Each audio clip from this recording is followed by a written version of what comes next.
नमस्कार जय जगन्नाथ। आज हेउची फेब्रुआरी मास 7 तारिख शनिवार। चलंतु जानिनबा आज दिनर केतोटी गुरुत्वपूर्ण टॉप न्यूज अपडेट। प्रथम अपडेट राशन कार्ड धारी खुशी खबर। मागणा चाउल और गहम को नहीं नुआ नियम लागू करिसंती सरकार। सरकार का कहिबा अनुसायी एबे देशर जे कोनोसी स्थानरू राशन पाइबा पूर्व अपेक्षा सहज होइजिवो।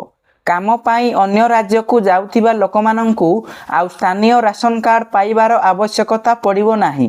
एही नियम श्रमिक वर्ग एवं प्रवासी श्रमिकों पाई विशेष लाभदायक प्रमाणित हेबो। परवर्ती खबर निज जमी को भागरे देउथिबा चासी मानंकु मिलिबो सरकारी सुविधा। राजस्व विभागर उपनिबंधन कार्यालय उद्घाटन अवसर में संकेत देले मुख्यमंत्री। भाग चाषी को आईनगत सुरक्षा देवाकू एही कार्यक्रम रे राजस्व मंत्री को मुख्यमंत्री कहिसंती। ए नै राजस्व विभाग विचार करिबाकू कहिसंती।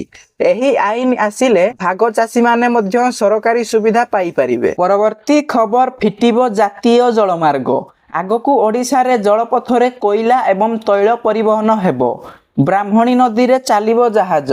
तालचेरु धामरा और पारादीप को जलपथरे हेबो कोयला परिवहन। एही बहु प्रतीक्षित योजना को एबे मिलिबो गति।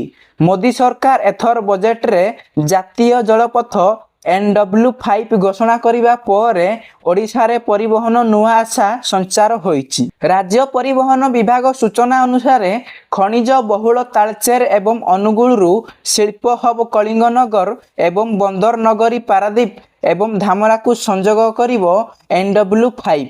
एही जलपथ संजोग हेले राज्य रे शिल्प और खनिज जनित परिवहन क्षेत्र रे आसीबो बड़ परिवर्तन। परवर्ती खबर बदलिबो 7टी जिल्लार इंग्राजी बनान। संशोधन हेबो विभिन्न जिला एवं स्थान गुड़िकरे नामरे इंग्राजी बनान। ए नै राजस्व विभाग पक्षरु विज्ञप्ति प्रकाश पाइछि। 7टी जिल्लार इंग्राजी बनान को संशोधन कराजिबो। ओडिया नाम अनुसार इंग्राजी स्पेलिंग मध्य रहिबो। नाम संशोधन हेबा परे खोर्धा जिला को एणिकी ओडिया नाम अनुसार इंग्राजी रे मध्य खोरधा लेखा जिवो एवं 11टी जिलार 24टी स्थानर इंग्राजी नाम रे संशोधन करा जिवो। ए नै राजस्व विभाग पक्षरु विज्ञप्ति प्रकाश पाइछि। परवर्ती खबर एणिकी दौड़िबाकू पड़िबनी तहसीलदार ऑफिस एवं राजस्व सेवा और लोकंक मध्य रे रहिबनी तृतीय पार्टी। केवल गोटिए क्लिक करी आपण जमी कागज पत्र पूरण करि पारिबे। घरे बसी व्हाट्सएप माध्यम रे मिलिबो राजस्व सेवा। से भी पुणी 24 घंटिया सेवा जोगाइबे सरकार।